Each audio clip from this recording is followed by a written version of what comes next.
Unprecedented bell ringing at halftime. We've never done it. We may never do it again. These are heady times for the Indiana Hoosiers and Hoosier fans. 35-7. Now, I don't know if you watched this afternoon during Inside Indiana Sports Now, but I predicted the score would be 34-6.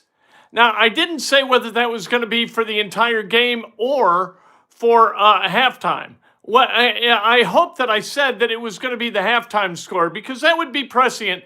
If I felt that, nobody saw this coming, right? Like Joe Smith, the great Joe Smith, IU sports legend, right? Does morning sports and sports throughout the day for us on 98.7 The Zone in Bloomington. He said 31-10. I was like, ooh, Joe. Little optimistic. And then I said 34-6, and I thought maybe I was a crackpot.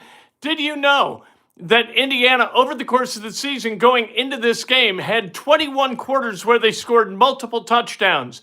In this game, they scored 2 in the first, 3 in the second. That brings their total up to 23. ESPN just drives me crazy, and I got to vent about this for a minute.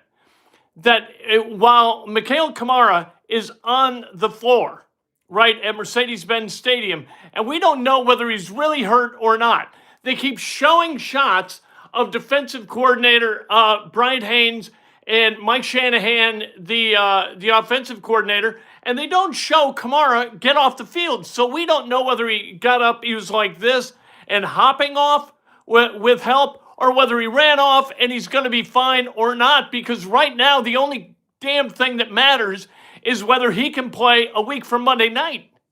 That's all we care about, and they don't show us that. They keep showing us the coordinators. What the hell do we care? What, are they out of their minds? Show us something that has something to do with football. I don't care what their contracts are. We'll talk about that after the game. That's agate stuff that we talk about on Tuesday, not stuff that we talk about during the game. ESPN just drives me crazy. Natty, here we come. Miami is sweating bullets right now. No one is going to beat this team if they stay healthy. I agree with you. Go IU. Absolutely go IU. We're here at the game. Heavenly Strains. The Marching 100 just took the field. Is this real? It's real. What a remarkable first half. 3 turnovers. 3 turnovers by Oregon, and they all led to touchdowns. It was awesome, wasn't it? D'Angelo Pons set the tone with a first play from scrimmage and a pick 6. And I was thinking, sometimes, like, you go back to the Colts and the Bears Super Bowl back in February of 2007. And remember, Devin Hester took the opening kickoff back for a touchdown, and all the Bears fans went wacky and thought that they had the thing won. Not so fast. A lot of times there's an early score, and it really isn't indicative of what happens later. It kind of resets an emotional tenor that doesn't do the team that scored much good. The ale at Castleton exploded on that pick 6.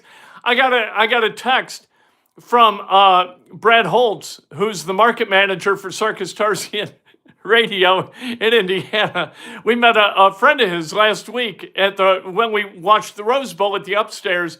And we were buying shots. I told you we were buying shots for everybody, Jameson, and they got this like orange chaser thing. And so she said, hey, please send Kent this picture. We're celebrating the way he taught us to last week. And so it was another tray filled with shots. I'm glad to impart the joy and wisdom of Jameson at the Upstairs. And at least if I'm not there, at least Julie and I, we made our presence known last Thursday. So, but this, Fernando Mendoza, 10 of 11 for 110 yards, 3 touchdowns, and no picks. That's pretty good. That's all right, isn't it? Fernando Mendoza does not like throwing incompletions, because what Fernando Mendoza should have done on that play where he had the fumble, and then he grabbed it, and he rolled to his right a little bit, he should have thrown that thing out of bounds, and you don't lose those 20 yards. He does not like to throw incompletions. So he came out, punted, forced another fumble, and Landino fell on another fumble. It was awesome. Wasn't that tremendous? But Fernando Mendoza, at least in the first half, with 2 more touchdowns than he had this many. I think I put up two. Two more touchdowns than he had incompletions. That's crazy. Roman Hemby, 8 carries, 35 yards. Kalon Black, 9 for 27. Dante Moore, just a terrible first half with the fumbles and the interception. 9 of 14, 112, and a touchdown to go along with that pick. The running game for Oregon is pathetic. They are 17 carries, 9 yards at this point because those sacks count as rushes. Pons, awesome. And Pons was awesome on offense, too. I love seeing 5 in the backfield catching a ball like that. The defense has been really, really good. Daniel Ndukwe, he's the guy who's in for Stephen Daly, playing his ass off. Dante Moore had popcorn before the game. LOL. He had something.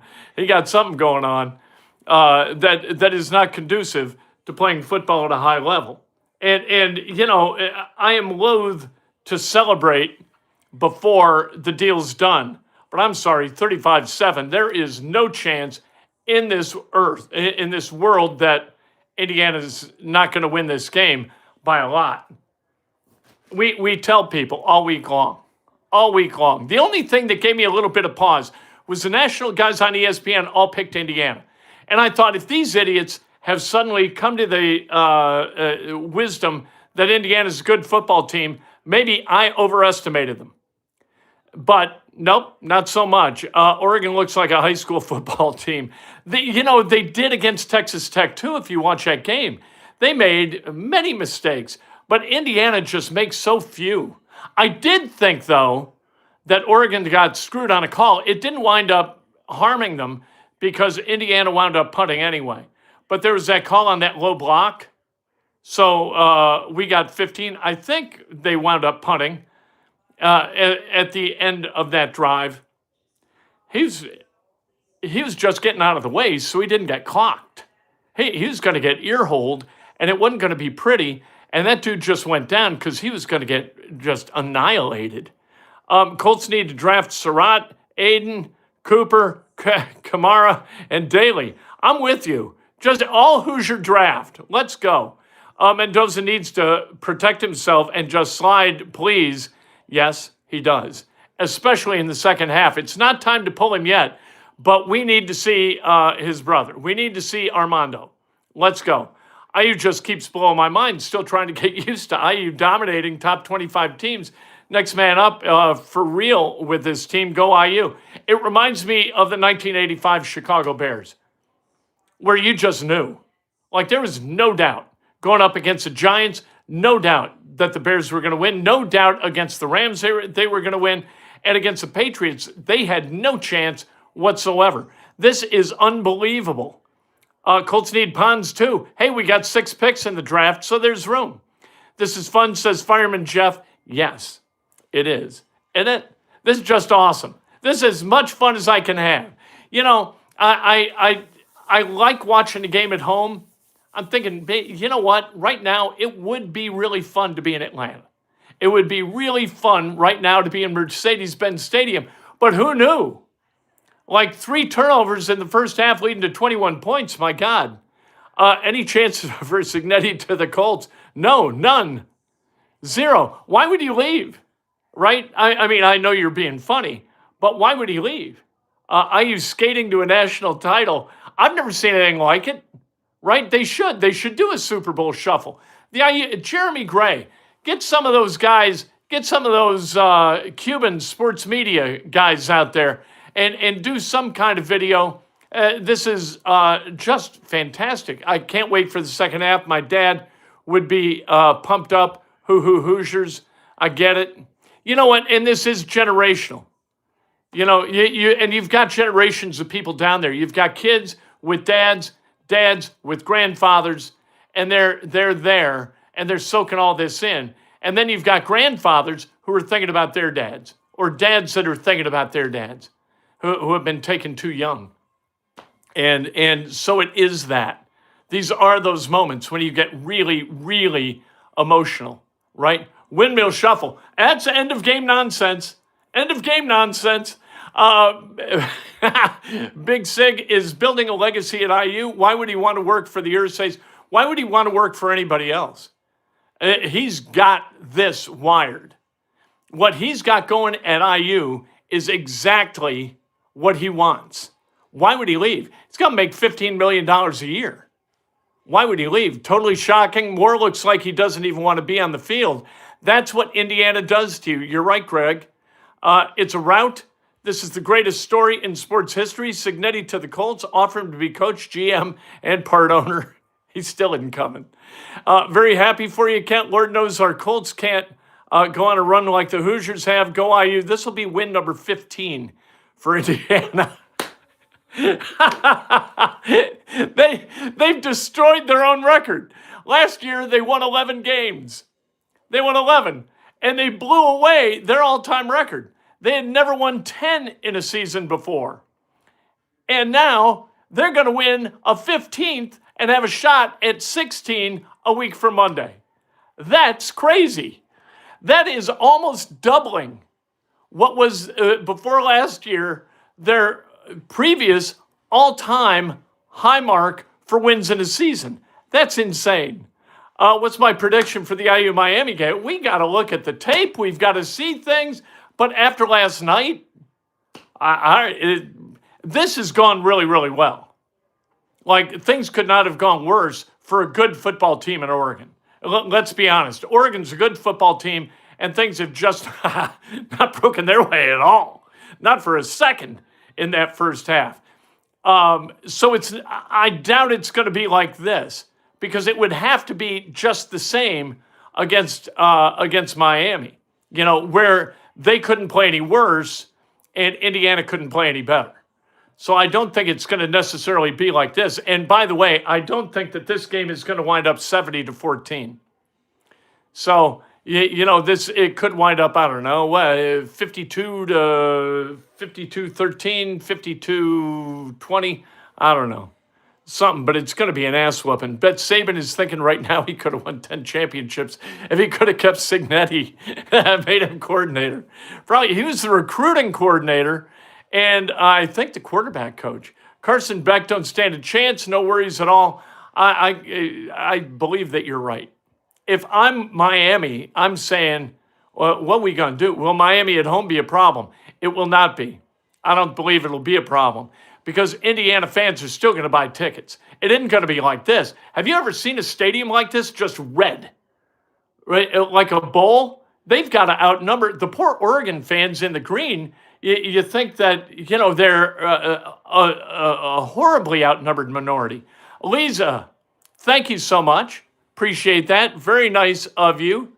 Go IU, Semper Colts fan. Is Saban now worried his success was because of Cignetti? I don't think so. I think Nick Saban, he suffers no crisis of confidence no matter what he sees, because Lanning is from his tree too. So it's kind of a wash for him. Field goal kick for Ducks was anemic. The guy's all-time long, what's his name? Atticus Sappington? Good Lord. It sounds like a character in a Dan Aykroyd movie. That guy, his career long, 51 to that point. Saban's the GOAT, but if Cignetti really wins the whole thing with IU, here's a real argument. He's the guy. This is the most dominant college football team I've ever seen. And I'm trying to think back. I mean, you've got, like, the 66 Notre Dame team was undefeated, but they tied? I think they tied Michigan State, right? They went for the tie, and people hated Parsegian for that. I'm trying to think of other undefeateds who are just never challenged. And this undefeated season was challenged. That Iowa game, I think Indiana getting that win, that was good fortune. Indiana getting the win against Penn State was good fortune and good playmaking by both Mendoza and Cooper. And then that game against Ohio State, thank God that kicker pulled it wide right or wide left, right? Hoosiers roll the Ducks 49-14, 304 watching run up the likes. What are we doing? 322 people watching. Hit that Hit the like button. What are we doing, for God's sake? You don't like the outcome of this game? You don't like what's going on right now, 35-7? You don't like that I told you before the game it was going to be 24-6, a 28-point advantage for the Hoosiers? Now, granted, I said for the game, not for the first half, so there is that. Only thing that stinks is that Miami has a home game for the national championship. Hate that. I'm not worried about that. You could play that game on the moon in front of, who's the lady? Donna Shalala. Wasn't she the president of the University of Miami? And her family on the moon. And still, I don't think Miami is going to beat Indiana. I don't want to get cocky, but I do want Miami to get cocky. And Miami knows how to get cocky. Edge, Michael Irvin, Ray Lewis, those guys, they were born cocky. Reggie Wayne, they'll always be cocky, and that's cool. That makes it more fun to beat them. Sam's said, demand, so just do it. Miami has no chance of winning. They do have no chance of winning. Thanks for the likes. Thanks for spending some time with me during the halftime. Ooh, I'm all verklempt. We'll see after the game. Wonderful. Mendoza being able to calm the crowd at the line in a bowl game is so sweet. Reminded me of Peyton Manning, right? Manning at the RCA Dome back in the day when Colts fans didn't know to shut the hell up when Peyton was running the offense. They cheered just the same. Indianapolis Colts fans, it took them about 15 years to figure out how to be fans. Before that, it was a madhouse at the RCA Dome and the Hoosier Dome before that. It was craziness. They were doing all the wrong things. When we first moved here in 93, we scored a touchdown, Colts did. And so Julie and I, we jump up from our seats. We're like, yes, down in front. We're like, what? It was a Colts fan who, I don't know whether she thought she was at a movie or what the hell was going on. It was bonkers. Good night, Kent and Julie. Good night to you, Brian. Don't go to bed yet. You kidding me? Enjoy this. Get the windmills ready. Damn right. We'll talk to you after the game.